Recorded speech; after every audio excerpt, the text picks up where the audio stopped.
പ്രിയപ്പെട്ട പ്രേക്ഷകരെ, തൊടുപുഴ എന്ന് പറയുമ്പോഴത്തേനും അത് സ്വാഭാവികമായിട്ടും എല്ലാവരും പറയുക PJ ജോസഫിന്റെ തൊടുപുഴ എന്നാണ്. ജോസഫ് സാറിന്റെ തൊടുപുഴ എന്ന് അറിയപ്പെടുന്നത്. 1970 മുതൽ 10 തവണ തൊടുപുഴ മണ്ഡലത്തിൽ കേരള കോൺഗ്രസിനായി മത്സരിച്ചത് PJ ജോസഫാണ്. ഇപ്പോൾ മണ്ഡലത്തിൽ ഈ നിയമസഭാ തിരഞ്ഞെടുപ്പ് ഘട്ടത്തിൽ ഒരു തലമുറ മാറ്റം വന്നിരിക്കുന്നു. PJയുടെ തൊടുപുഴയിൽ മകൻ അപ്പു ഇറങ്ങുകയാണ്. അപ്പു ജോൺ ജോസഫ് ആണ് ഇന്ന് ലീഡേഴ്സ് മോർണിംഗിൽ നമുക്കിപ്പം അതിഥി എത്തിയിരിക്കുന്നത്. ആദ്യമായിട്ടാണ് അദ്ദേഹം നമ്മുടെ ലീഡേഴ്സ് മോർണിംഗിലേക്ക് വരുന്നത്. അപ്പോൾ അതിൻ്റെ ഒരു സന്തോഷം കുറച്ചും കൂടി എക്സ്ട്രാ ആണ്. ഗുഡ് മോർണിംഗ് ശ്രീ അപ്പു, സ്വാഗതം ഹലോ മലയാളത്തിലേക്ക്. Good morning. ആദ്യം തന്നെ അഭിനന്ദനങ്ങൾ. പ്രചാരണമൊക്കെ എങ്ങനെ പോകുന്നു? പ്രചാരണം വളരെ നല്ല രീതിയിൽ മുന്നോട്ട് പോകുന്നു. ഇപ്പോൾ ഇന്നലെ തൊടുപുഴയിലുള്ള 12 പഞ്ചായത്തുകളും ഒരു മുനിസിപ്പാലിറ്റിയാണ് ഉള്ളത്. മണ്ഡലം കൺവെൻഷനുകൾ ഇന്നലെ ഇവിടെ ആരംഭിച്ചിരിക്കുകയാണ്. ഇന്നും നാളെയൊക്കെ ആയിട്ട് നോമിനേഷൻ 23-ാം തീയതിയാണ്. നിയോജകമണ്ഡലം കൺവെൻഷൻ 25-ാം തീയതി. അപ്പോൾ വ്യക്തമായ ഒരു പ്ലാനുമായിട്ട് ഒരു ഷെഡ്യൂൾ ചെയ്ത് മുന്നോട്ട് പോയിക്കൊണ്ടിരിക്കുകയാണ്. ഓക്കെ ശ്രീ അപ്പു, ഇനിയിപ്പോൾ നമ്മളെ രാഷ്ട്രീയം സംസാരിക്കുന്നതിന് മുമ്പ്, തിരഞ്ഞെടുപ്പ് പ്രചാരണത്തെക്കുറിച്ച് സംസാരിക്കുന്നതിന് മുൻപ് പേരിൽ നിന്ന് തുടങ്ങാം നമുക്ക്. കാരണം ഒരുപാട് പേര് തെറ്റിദ്ധരിച്ചു ആദ്യമായിട്ട് ഈ പേര് കേട്ടപ്പോൾ. കാരണം PJയുടെ മകൻ അപ്പു എന്നല്ലേന്ന് നമ്മളടുത്ത് തന്നെ പലരും ചോദിക്കുന്നുണ്ടായിരുന്നു. ഇത് എഴുതി കാണിക്കുമ്പോഴൊക്കെ നിങ്ങൾക്ക് തെറ്റിപ്പോയതാണ്, അപ്പു അല്ല അപ്പു എന്നൊക്കെ. പക്ഷേ പിന്നീട് നമുക്ക് മനസ്സിലായി അത് അപ്പു അല്ല അപ്പു ആണെന്ന്. അപ്പം അതിന് പിന്നിലൊരു കഥയുണ്ട്. ആ കഥ എനിക്കറിയാം, പക്ഷെ ഞങ്ങളുടെ പ്രേക്ഷകരിൽ ചിലർക്കെങ്കിലും അറിയില്ലെങ്കിൽ അവർക്ക് വേണ്ടി ഒന്ന് പറഞ്ഞു തുടങ്ങിയാലോ? അപ്പച്ചന് ചെറുപ്പത്തിലെ ഒരു സത്യജിത് റേ എന്ന സംവിധായകൻ്റെ വലിയൊരു ആരാധകനായിരുന്നു. അപ്പോൾ അദ്ദേഹത്തിൻ്റെ അപൂർ സൻസാർ, പതേർ പാഞ്ചാലി, അപരാജിതോ ഇങ്ങനെ ഒരു 3 സിനിമകളുടെ ഒരു ട്രിലോഗിയുണ്ട്. അതിനകത്ത് ആ സിനിമ എന്ന് പറയുന്നത് അതൊരു ബംഗാളി മൂവിയാണ്. അതിൽ അപ്പു എന്ന ഒരു വ്യക്തിയുടെ ചെറുപ്പം തൊട്ട് അഡോളസൻസ് വരെയുള്ള ഒരു കഥയാണ്. അത് 3 സിനിമകളായിട്ട് സത്യജിത് റേ നിർമ്മിച്ച ഒരു സിനിമയാണ്. അപ്പം അതിലെ ആ ക്യാരക്ടറിൻ്റെ പേരാണ് അപ്പച്ചൻ എനിക്ക് ഇട്ടിരിക്കുന്നത്, അപ്പു. അതാണ് ആ പേര് വന്ന വഴി. ശ്രീ അപ്പു, ഇനിയിപ്പോൾ 10 ആയിട്ട് തൊടുപുഴയിൽ ഒരു ഭാഗത്ത് ജോസഫ് സാറിൻ്റെ പേരുണ്ട്. അപ്പോൾ ഇത്തവണ പൊടുന്നനെ ഒരു നിയോഗം വരികയാണ്, തലമുറ മാറ്റം. ആ സ്ഥാനാർത്ഥിത്വത്തെ അങ്ങ് പൂർണ്ണമായും ഉൾക്കൊണ്ട് കഴിഞ്ഞോ? ആളുകളുടെയൊക്കെ പ്രതികരണം എങ്ങനെയാണ്?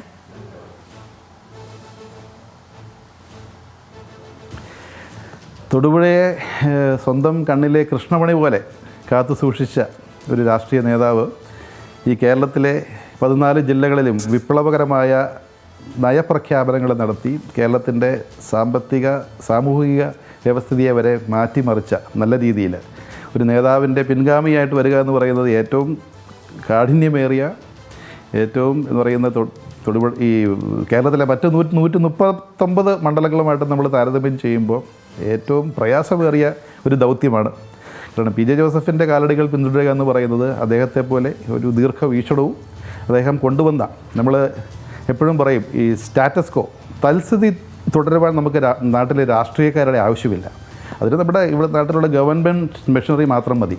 ഒരു രാഷ്ട്രീയക്കാരെന്ന് പറയുന്നത് വിപ്ലവകരമായ മാറ്റങ്ങളെക്കുറിച്ച് ചിന്തിച്ച് അതിനുവേണ്ട പദ്ധതികൾ തയ്യാറാക്കി അത് എക്സിക്യൂട്ട് ചെയ്യാനുള്ള ടീമുകളെ കണ്ടുപിടിച്ച് ആരൊക്കെ എന്തൊക്കെ എതിർപ്പുകൾ വന്നാലും നിശ്ചയദാർഢ്യത്തോടെ അത് നടപ്പാക്കുന്നത് വരെ ഈ പറയുന്ന രാവും പകലും അധ്വാനിച്ച് അത് നേടിയെടുക്കുന്ന ഒരു വ്യക്തികളെയാണ് രാഷ്ട്രീയത്തിന് ആവശ്യം.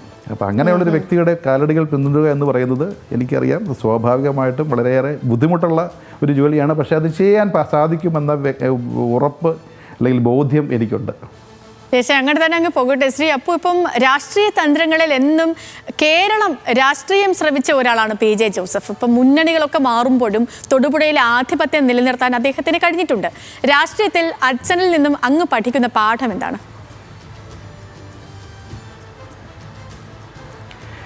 പ്രഥമ പാഠം എന്ന് പറയുന്നത് വികസനത്തിൽ രാഷ്ട്രീയമില്ല.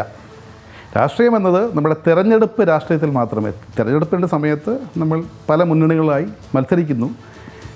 ജയിച്ച ഒരു ജനപ്രതിനിധി ആയാൽ ആ നിയോജക മണ്ഡലത്തെ സംബന്ധിച്ചോളം അദ്ദേഹം ആ പ്രതിനിധി ആ നിയോജകമണ്ഡലത്തിലെ ഇന്ന് പറന്ന് വീഴുന്ന ഒരു കുഞ്ഞിൻ്റെ പോലും പ്രതിനിധിയാണ്.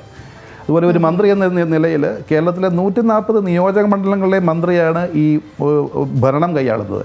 അപ്പോൾ ഒരിക്കലും വികസനത്തിൽ നമ്മൾ രാഷ്ട്രീയം കാണാൻ പാടില്ല. ഓരോ മേഖലയും ഏതൊക്കെ മേഖലകളിൽ എന്തൊക്കെ ആവശ്യങ്ങളുണ്ടോ അതൊക്കെ നടപ്പാക്കി കൊടുക്കുവാൻ വേണ്ടി ഒരു ജനപ്രതിനിധി അല്ലെങ്കിൽ ഒരു ഭരണാധികാരി പ്രതിജ്ഞാബദ്ധമാണ്. അതാണ് അടിസ്ഥാനപരമായ തത്വം. Okay, Shri Appu John Joseph, ഞാനിനി ഒരു ഡയറക്റ്റ് ഒരു പൊളിറ്റിക്കൽ ചോദ്യം അങ്ങോട്ട് ചോദിക്കണം. ഇപ്പം മാണി കോൺഗ്രസ് ഇടതുപക്ഷത്തിനൊപ്പമാണ്, ഇത്തവണയും 12 സീറ്റുകളിൽ മത്സരിക്കുന്നുണ്ട്. പക്ഷേ കേരള കോൺഗ്രസ് ജോസഫ് വിഭാഗത്തിന് 2 സീറ്റ് നഷ്ടമായി. അപ്പോൾ ചുരുങ്ങിപ്പോവുകയാണോ പാർട്ടി, അതല്ലെങ്കിൽ കോൺഗ്രസിന് വിധേയപ്പെടുകയാണോ, വഴങ്ങിപ്പോവുകയാണോ? അങ്ങനെ ഒരു വികാരം പാർട്ടിയിലുണ്ടോ?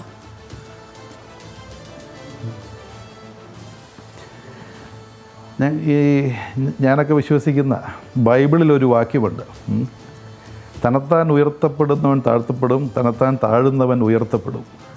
അപ്പോൾ ആ ഒരു പശ്ചാത്തലത്തിൽ ഇന്നത്തെ ഒരു പ്രത്യേക രാഷ്ട്രീയ സാഹചര്യത്തിൽ കോൺഗ്രസ് പാർട്ടിയും കേരള കോൺഗ്രസ് പാർട്ടിയും തമ്മിൽ നടന്ന ഒരു ഉഭയകക്ഷി ചർച്ചയിൽ ഇന്നത്തെ പ്രത്യേക രാഷ്ട്രീയ സാഹചര്യം മുൻനിർത്തി തത്വത്തിൽ കേരള കോൺഗ്രസിന് 10 സീറ്റുകളാണെന്നുള്ള ആ അംഗീകാരത്തോടുകൂടി 2 സീറ്റ് കോൺഗ്രസിന് മത്സരിക്കാൻ വിട്ടുകൊടുക്കുന്നതാണ്. അത് താൽക്കാലികമായ ഈ ഒരു പ്രാവശ്യത്തേക്കുള്ള ഒരു എഗ്രിമെൻ്റ് ആണെന്ന് പ്രതിപക്ഷ നേതാവും കേരള കോൺഗ്രസ് പാർട്ടിയുടെ ചെയർമാനായ ശ്രീ പി ജെ ജോസഫ് ഉൾപ്പെടെ ഉള്ള ആളുകൾ പ്രസ്താവിച്ചിട്ടുണ്ട്. അപ്പം ആ ഒരു രീതിയിലാണ് ഈ സീറ്റുകളുടെ എണ്ണം കുറഞ്ഞുപോയി എന്ന് പറയുന്നത്. അത് മുന്നണിയുടെ ഒരു പൊതുവായ താല്പര്യത്തിന് വേണ്ടി കേരള കോൺഗ്രസ് പാർട്ടി ചെയ്ത ഒരു വിട്ടുവീഴ്ചയായിട്ട് മാത്രം കണ്ടാൽ മതി.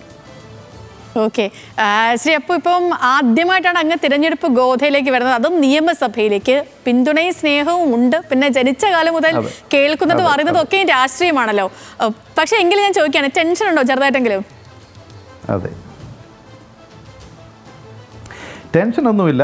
പക്ഷേ നല്ല രീതിയിൽ അധ്വാനിച്ചാൽ മാത്രമേ വിജയം കരസ്ഥമാക്കാൻ സാധിക്കത്തുള്ളൂ എന്നുള്ള ഒരു ബോധ്യമുണ്ട്. കാരണം എതിരാളികൾ ആരും ആയിക്കോട്ടെ,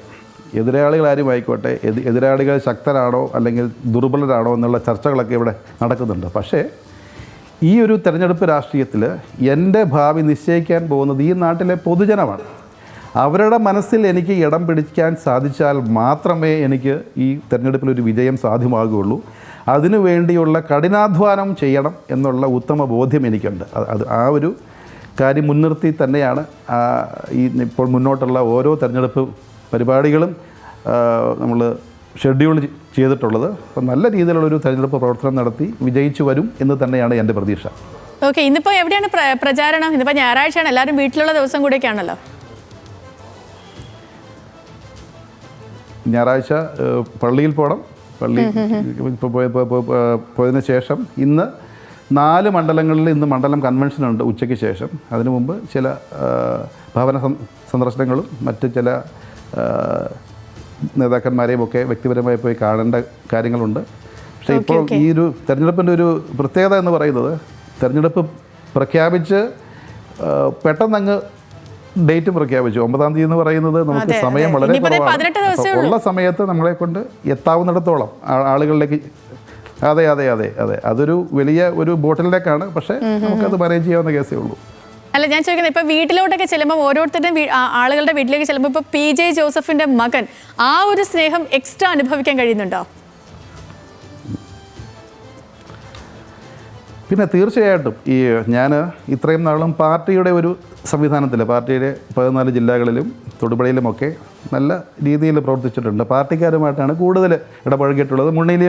മുന്നണിയിലെയും ആളുകളുമായിട്ട് ബന്ധപ്പെട്ടിട്ടുണ്ട്. പൊതുജനങ്ങളുടെ ഇടയിലേക്ക് ഇറങ്ങി ചെല്ലുമ്പോഴാണ് പി ജെ ജോസഫ് എന്ന് പറഞ്ഞൊരു വ്യക്തിക്ക് തൊടുപുഴയിലുള്ള സ്വീകാര്യത നേരിട്ട് അനുഭവിക്കുന്നത്. ജോസഫ് സാറിൻ്റെ മകനല്ലേ എന്ന് പറയുന്നു, ചിലർ വന്ന് കെട്ടിപ്പിടിക്കുന്നു, ചിലർ വന്ന് ഉമ്മ തരുന്നു. അത് നമുക്കൊരു ഭയങ്കര ഒരു ഇത് പറയുന്നത് ഒരു ഓവർവെൽമിങ് ഒരു ഫീലിംഗ് ആണ്. അപ്പച്ചനുള്ള ആ ഒരു അക്സെപ്റ്റൻസ്, അംഗീകാരം, ജനങ്ങളുടെ മനസ്സിലുള്ള സ്നേഹം നേരിട്ട് അനുഭവിക്കുക എന്ന് പറയുന്നത് ഒരു പ്രത്യേക ഫീലിംഗ് ആണ്. നമുക്ക് നമ്മുടെ ഹൃദയം കുളിർപ്പിക്കുന്ന ഒരു ഒരു ഒരു എന്ന് പറയുന്നത് ഒരു ഫീലിംഗ് ആണ് നമുക്ക്. മനസ്സിലായി. ശ്രീ, അപ്പോൾ ഇപ്പോൾ നമ്മൾ കേരള രാഷ്ട്രീയം നോക്കുകയാണെങ്കിൽ അച്ഛൻ മകൻ രാഷ്ട്രീയമൊക്കെ നമ്മൾ ഒരുപാട് പേരിൽ കണ്ടിട്ടുണ്ട്. പക്ഷേ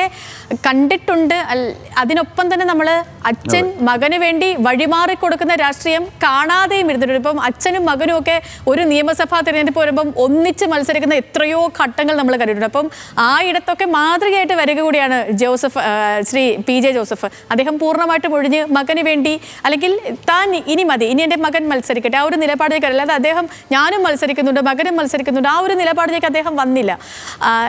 മകൻ രാഷ്ട്രീയത്തിലേക്ക് വരുമ്പോൾ മകന്റെ സ്ഥാനാർത്ഥിത്വം പ്രഖ്യാപിച്ചതിന് ശേഷം അപ്പച്ചൻ നൽകിയൊരു ഉപദേശം എന്തായിരുന്നു?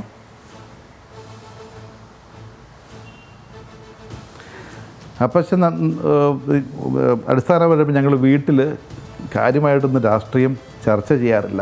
ഓക്കെ. പക്ഷെ അപ്പച്ചൻ ഈ സ്ഥാനാർത്ഥിത്വം പ്രഖ്യാപിക്കുന്നതിന് മുൻപ് എൻ്റെ കയ്യിൽ പിടിച്ചിട്ട് പറഞ്ഞു, നീയാണ് സ്ഥാനാർത്ഥി, നന്നായിട്ട് പെർഫോം ചെയ്യുക, സൂക്ഷിക്കുക, എന്നും പ്രാർത്ഥിക്കുക, എഴുന്നേറ്റിന് ഉടനെ തന്നെ പ്രാർത്ഥിച്ചിട്ടേ ഒരു ദിവസം തുടങ്ങാവുള്ളൂ.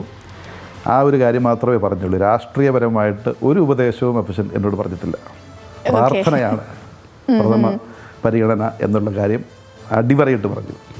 ഓക്കെ. ഇപ്പം കുടുംബത്തിന്റെ കാര്യം ചോദിക്കുകയാണെങ്കിൽ ഇപ്പൊ പ്രത്യേകിച്ച് അവർക്കൊരു എക്സ്ട്രാ ഫീല് മകൻ, ഇപ്പൊ അമ്മയെ സംബന്ധിച്ച് നോക്കുകയാണെങ്കിൽ മകൻ വരുന്നു എന്നൊരു പ്രത്യേക ഒരു ഫീലായിരിക്കും. അതല്ലാതെ ഇപ്പം തിരഞ്ഞെടുപ്പിനെ നേരിടാന്നൊക്കെ പറഞ്ഞാൽ അമ്മയ്ക്ക് ഇത്രയും കാലം തൊട്ട് കാണുന്നതായിരിക്കും. കാരണം PJ ജോസഫ് അദ്ദേഹം എത്ര കാലമായിട്ട് അവിടെ ഉണ്ട്. അപ്പം രാഷ്ട്രീയം നിങ്ങളുടെയൊക്കെ രക്തത്തിൽ അലിഞ്ഞു ചേർന്നതാണെന്ന് അറിയാം. എങ്കിലും ചോദിക്കുകയാണ്, മകൻ സ്ഥാനാർത്ഥിയായിട്ട് വന്ന ആ ഒരു പ്രഖ്യാപനമൊക്കെ കഴിഞ്ഞ ശേഷം അമ്മ എന്താ പറഞ്ഞേ? അല്ല, അമ്മ ഇപ്പോൾ ഇല്ല. അമ്മ 2 വർഷം മുമ്പ് മരിച്ചുപോയി. പക്ഷേ കുടുംബമുണ്ട്, നമ്മുടെ വൈഫും ഭാര്യയും മക്കളും. അവർക്കൊക്കെ ഈ പറയുന്ന പോലെ ഒരു എന്ത് പറയുന്നത് എക്സൈറ്റ്മെൻ്റ് ഉണ്ട്, പക്ഷേ കൂടെ കുറച്ച് ടെൻഷനും ഉണ്ട്. ഇത് ഇനി എന്നെ കാണാൻ കിട്ടുമോ? കാരണം ഞാൻ കണ്ടിട്ടുള്ള ഒരു രാഷ്ട്രീയം എന്ന് പറയുന്നത്, നമ്മൾ ഈ മക്കൾ രാഷ്ട്രീയമൊക്കെ എന്നൊക്കെ ആളുകൾ പറയുമ്പോഴും രാഷ്ട്രീയം എന്ന് പറയുന്നത് ഒരു ത്യാഗത്തിൻ്റെ ഒരു പ്രൊഫഷനാണ്. വളരെയേറെ ടെൻഷനും വളരെയേറെ നമുക്ക് കുടുംബത്തോട് ചിലവഴിക്കാൻ വേണ്ടിയുള്ള സമയം കിട്ടുന്നില്ല. നമ്മുടെ വ്യക്തിപരമായ കാര്യങ്ങൾക്ക് സമയം കിട്ടുന്നില്ല. പാതിരാത്രിക്ക് 12 മണിക്കും 1 മണിക്കൊക്കെ വിളിച്ചു എഴുന്നേൽപ്പിച്ച വിഷയങ്ങളുണ്ടാകുമ്പോൾ ആളുകൾ വിളിക്കുന്നു. അപ്പം നമ്മുടെ വ്യക്തി ജീവിതം എന്നുള്ളത് ഇല്ലാതാകുന്ന ഒരു പ്രൊഫഷനാണ്. അതിനകത്ത് തന്നെ നമ്മൾ നോക്കുവാണെങ്കിൽ ഇപ്പോൾ എല്ലാവരും മക്കൾ രാഷ്ട്രീയം എന്ന് പറയും. എത്ര CPM നേതാക്കന്മാർ അവരുടെ മക്കളെ രാഷ്ട്രീയത്തിൽ വിട്ടിട്ടുണ്ട്? ആരും തന്നെ ഇല്ല എടുത്തു പറയാൻ. അതൊക്കെ കോൺഗ്രസിലെയും കേരള കോൺഗ്രസിലെയും ആളുകൾ മാത്രമേ മക്കളെ രാഷ്ട്രീയത്തിന് വിട്ടുകൊടുത്തിട്ടുള്ളൂ. ഇപ്പോൾ ഉമ്മൻചാണ്ടി സാറിന് ശേഷം ചാണ്ടിയുമ്മൻ വന്നു, ശബരീനാഥ് വന്നു, K മുരളീധരൻ വരുന്നു, ജോസ് കെ മാണിയുണ്ട്, അതുപോലെ തന്നെ ഫ്രാൻസിസ് ജോർജ് ഉണ്ട്. ഫ്രാൻസിസ് ജോർജൊക്കെ പിന്നീട് വന്നതാണ്. എന്നിരുന്നാലും ഈ മക്കൾ രാഷ്ട്രീയത്തിലേക്ക് വരിക എന്നുള്ളത് ജനങ്ങളത് വളരെ ഒരു നെഗറ്റീവായിട്ടാണ് പറയുന്നത്. ഞാൻ പറയുന്നത് എത്ര പേർക്ക് അവരുടെ സമയം മുഴുവൻ ജനങ്ങളുടെ കൂടെ ചിലവഴിക്കുവാനും ജനസേവനത്തിന് വേണ്ടി മാറ്റി വയ്ക്കുവാൻ സാധിക്കും. രാഷ്ട്രീയം എന്നത് വളരെ പവിത്രമായ ഒരു പ്രൊഫഷനാണ്. അതിൽ ചില ആളുകൾ ഇതിനകത്ത് മറ്റു ഉദ്ദേശങ്ങളോടെ കടന്നു വരുന്നവരുണ്ട്. പക്ഷേ അടിസ്ഥാനപരമായിട്ട് രാഷ്ട്രീയത്തിൽ വരുന്നവരെല്ലാം നല്ല ഉദ്ദേശത്തോടു കൂടിയും ജനങ്ങൾക്ക് വേണ്ടി അവരുടെ ജീവിതം മാറ്റിവെക്കുന്ന ഒരു പ്രൊഫഷനാണ്. ആ ഒരു വിലയിരുത്തലിൽ മക്കൾ രാഷ്ട്രീയം എന്നൊക്കെ ചുമ്മാ നമ്മൾ വാർത്ത ഉണ്ടാക്കാൻ വേണ്ടി പറയുന്നതല്ല. പക്ഷേ അതൊരു ഒരു ത്യാഗത്തിൻ്റെതായ ഒരു നീക്കം തന്നെയാണെന്നാണ് ഞാൻ വിശ്വസിക്കുന്നത്. നിശ്ചയമായി. ശരി, അപ്പോൾ actually I am really sorry, because ഞാൻ അതിനെക്കുറിച്ച് ഓർത്തിട്ടുണ്ടായിരുന്നില്ല, അറിയാണ്ട് പറഞ്ഞു പോയതാണ്, അങ്ങ് ക്ഷമിക്കണം. ഇനി ഇപ്പോൾ ഞാൻ അറിയാം തിരക്കുള്ളൊരു ദിവസം കൂടി. അതൊന്നും നോ പ്രോബ്ലം. അല്ല അമ്മയുടെ ഓർമ്മയും കൂടെ ഈ ഒരു ഇൻ്റർവ്യൂവിൽ വന്നല്ലോ എന്നുള്ള കാര്യത്തിൽ എനിക്ക് സന്തോഷമുണ്ട്. തീർച്ചയായിട്ടും അമ്മ സ്വർഗത്തിലിരുന്ന് ഇത് കണ്ട് ചിരിക്കുന്നുണ്ടെന്നാണ് ഞാൻ പറയുന്നത്. സത്യം. ശരി, അപ്പോൾ ഞാൻ തിരക്കുള്ള ദിവസമാണെന്ന് അറിയാം, പക്ഷേ എങ്കിലും വൈൻഡപ്പ് ചെയ്യുന്നതിന് മുൻപ് ഒരു പാട്ടുകാരൻ കൂടിയാണ്, ഞങ്ങളുടെ പ്രേക്ഷകർക്കൂടെ 2 പേരും കൂടി പാടാവോ? അത് വേണോ? അത് വേണം. വോട്ടിങ്ങിൻ്റെ സമയമാണ്. 2 പേരും വേണം. ഓക്കെ. അപ്പച്ചൻ എന്നെ പഠിപ്പിച്ച ഒരു ഹിന്ദി പാട്ടുണ്ട്. അപ്പച്ചൻ്റെ ഫേവറേറ്റ് പാട്ടാണ്. തലത് മഹ്മൂദ് എന്ന് പറയുന്ന ഒരു സംഗീത സംവിധായകൻ. ഇതെനിക്ക് 1930s 40s ഇറങ്ങിയ ഒരു സുജാത എന്നൊരു സിനിമയുണ്ട്. അതിൽ വന്ന ജൽത്തേ ഹേ ജിസ്കേ ലിയേ എന്നൊരു പാട്ടുണ്ട്. അപ്പച്ചൻ എന്നെ ആദ്യമായിട്ടൊരു സ്കൂളിൽ പഠിക്കുമ്പോൾ ഒരു കോമ്പറ്റീഷന് പാടാൻ വേണ്ടി ഒരു ഈവനിങ് മുഴുവൻ ഒരു 3-4 മണിക്കൂർ എൻ്റെ കൂടെ ഇരുന്ന് പഠിപ്പിച്ച പാട്ടാണ്. അപ്പോൾ അതിൻ്റെ ഒരു വരി ഞാൻ പാടാം. ഓക്കെ ആണോ? ഓക്കെയാണ്. ഓക്കെ.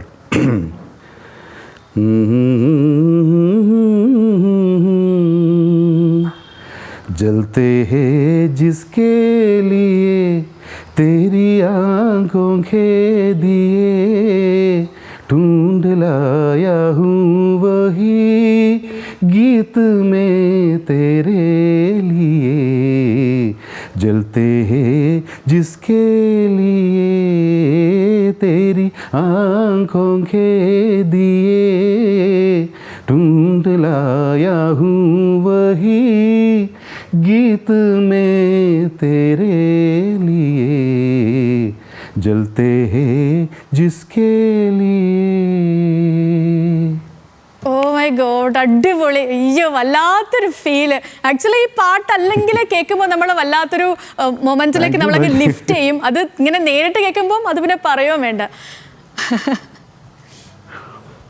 PJ സാറും ഒരാൾ എനിക്ക് വന്ന ഒരു കാമുകൻ കാമുകിനെ ഫോണിൽ വിളിച്ച് പാട്ടുന്ന പാട്ടാണെന്നാണ് എൻ്റെ ഓർമ്മ. അതെ അതെ, അങ്ങനെ തന്നെയാണ്. ഈ ജോസഫ് സാറും പൊതുവേദികളിൽ പലപ്പോഴും പാടി കേട്ടിട്ടുണ്ട്. അപ്പൊ നിങ്ങൾ വീട്ടില് ഈ സ്വകാര്യ നിമിഷങ്ങളിലൊക്കെ അപ്പനും മോനും തമ്മിൽ പാട്ടൊക്കെ പാടാറുണ്ടോ?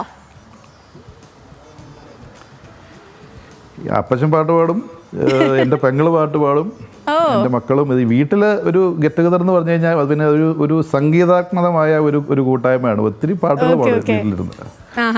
എൻ്റെ മക്കളെയും അപ്പച്ചൻ പാട്ട് പഠിപ്പിച്ചിട്ടുണ്ട്. ഓ അടിപൊളി.